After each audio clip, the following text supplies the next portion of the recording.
ಕನ್ನಡಿಗರ number 1 choice Kannada matrimony. ಲೋಕಸಭೆ ಚುನಾವಣೆಯಲ್ಲಿ Madepura constituency ಆಗಿದೆ. ಇದೇನು ಲೋಕಸಭೆ ಚುನಾವಣೆ ಆಮೇಲೆ ಬಿಹಾರದಲ್ಲೂ ವಿಧಾನಸಭಾ ಚುನಾವಣೆ ಅದೇನು ವಿಡಿಯೋ ಗೇಮ್ ಏನ್ರಿ? ಯಾವ್ದಾರ ಸೆಟ್ಟಿಂಗ್ ಚೇಂಜ್ ಮಾಡಿಕೊಂಡು ಒಂದೊಂದು ಇದರಲ್ಲಿ ಆಟ ಆಡೋದಕ್ಕೆ ರಾಜ್ಯ ಸರ್ಕಾರದ ಜವಾಬ್ದಾರಿ. ಹಂಗಿದ್ರೆ ಇವ್ರದ್ದು ಸರ್ಕಾರ ಇತ್ತಲ್ಲ, ಇದಾಗಬೇಕಾದ್ರೆ ಈ ಎಲ್ಲ ಪ್ರಕ್ರಿಯೆ ಸಮಸ್ಯೆ ಇದೆಲ್ಲ ಆಗಬೇಕಾದ್ರೆ ಇದು ಕಳೆದ 1 ವರ್ಷದಲ್ಲಿ ತಾನೇ ಆಗಿದ್ದು. ಇವ್ರದ್ದೇ ಸರ್ಕಾರ ಇತ್ತಲ್ಲ ಅವತ್ತು ಯಾಕೆ ಇದು ಯಾವುದ್ರದ್ದು ಸಮಸ್ಯೆ ಅಂತ ಇವರು ಎತ್ತಿಡಲಿಲ್ಲ? ಇವ್ರು ಹೇಳ್ತಾ ಇರೋದು ರಾಜ್ಯದಲ್ಲಿ ಭಾಳ ದೊಡ್ಡ ಅವ್ಯವಹಾರ ಆಗಿದೆ.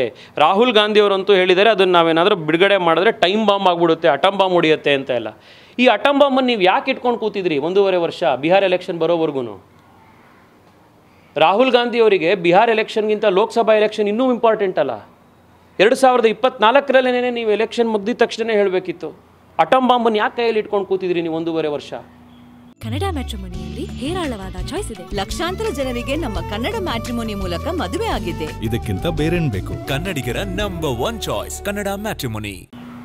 ಈಗ ಇನ್ನೊಂದು ಅವ್ರು 8ನೇ ತಾರೀಕು ಪ್ರತಿಭಟನೆ ಮಾಡ್ತಾ ಇದ್ದಾರೆ. ರಾಹುಲ್ ಗಾಂಧಿನೇ ಬಂದು ಪ್ರತಿಭಟನೆ ಮಾಡ್ತಾ ಕರ್ನಾಟಕ.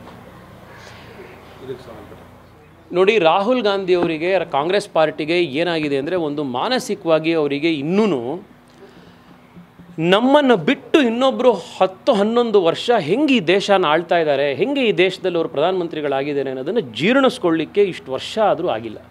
ಇದು ಫಂಡಮೆಂಟಲ್ ಸಮಸ್ಯೆ. ಇಷ್ಟು ವರ್ಷ ಹೆಂಗಿತ್ತು ಅಂದರೆ ಈ ದೇಶದಲ್ಲಿ 11 ವರ್ಷ ಈ ನಮ್ಮ ಸರ್ಕಾರ ಬರೋದಕ್ಕಿಂತ ಮುಂಚೆ ಎಲ್ಲರಿಗೂ ಒಂದು ಕಾನೂನು, ಆದರೆ ಗಾಂಧಿ ಕುಟುಂಬ ಆ ಕಾನೂನಿಗಿಂತ ಮೇಲೆ ಇದೊಂದು ಪ್ರಕ್ರಿಯೆ ಇತ್ತು. ಆಮೇಲೆ ಅಧಿಕಾರ ಮಾಡುವಂಥದ್ದು, ದೇಶ ಆಳುವಂಥದ್ದು ಒಂದು ರೀತಿ ಜನ್ಮಸಿದ್ಧ ಹಕ್ಕು ಅಂತ ಆಗೋಗಿತ್ತು. ಯಾವಾಗ ಅವರಿಗೆ ಫಸ್ಟ್ ಟೈಮ್ ಒಂದು ಸತಿ ಇದು ಡೆಮಾಕ್ರಸಿ, ಪ್ರಜಾಪ್ರಭುತ್ವ, ಇಲ್ಲಿ ನೀವು ಜನರ ಹತ್ರ ಹೋಗಿ ಕೆಲಸ ಮಾಡಿ ಓಟನ್ನು ಗಳಿಸಬೇಕು, ಜನ ತಿರಸ್ಕಾರ ಮಾಡಿದ್ರೆ ನೀವು ವಿರೋಧ ಪಕ್ಷದಲ್ಲಿ ಕೂರಬೇಕು, 1 ಅಲ್ಲ 2 ಅಲ್ಲ 3 ಸರಿನೂ ತಿರಸ್ಕಾರ ಮಾಡುವಂಥ ಶಕ್ತಿ ಜನಸಾಮಾನ್ಯರ ಹತ್ರ ಇದೆ ಅನ್ನೋದು ಯಾವಾಗ 3 ಸತಿ ಅವ್ರಿಗೆ ಗೊತ್ತಾಯಿತೋ, ಇನ್ನೂ ಅದನ್ನು ಅರ್ಥ ಮಾಡ್ಕೊಳ್ಳೋಕ್ಕಾಗ್ತಾ ಇಲ್ಲ, ಅವರಿಗೆ ಜೀರ್ಣಿಸ್ಕೊಳ್ಳೋಕ್ಕಾಗ್ತಾ ಇಲ್ಲ. ಆ ಫ್ರಸ್ಟ್ರೇಷನ್ನು ಈ ಥರ ಸುಳ್ಳು ಇಶ್ಯೂಗಳನ್ನು ತೊಗೊಂಡು ಬರುವಂಥದ್ದು, ಬೇರೆ ದೇಶದವ್ರು ಮಾತನಾಡುವಂಥದ್ದನ್ನು ಭಾರತದಲ್ಲಿ ಆ್ಯಂಪ್ಲಿಫೈ ಮಾಡುವಂಥದ್ದು, ಈ ಒಂದು ಫ್ರಸ್ಟ್ರೇಟೆಡ್ ರಾಜಕಾರಣವನ್ನು ರಾಹುಲ್ ಗಾಂಧಿಯವರು ಕಳೆದ 10 ವರ್ಷದಿಂದ ಮಾಡ್ಕೊಂಡು ಬಂದಿದ್ದಾರೆ.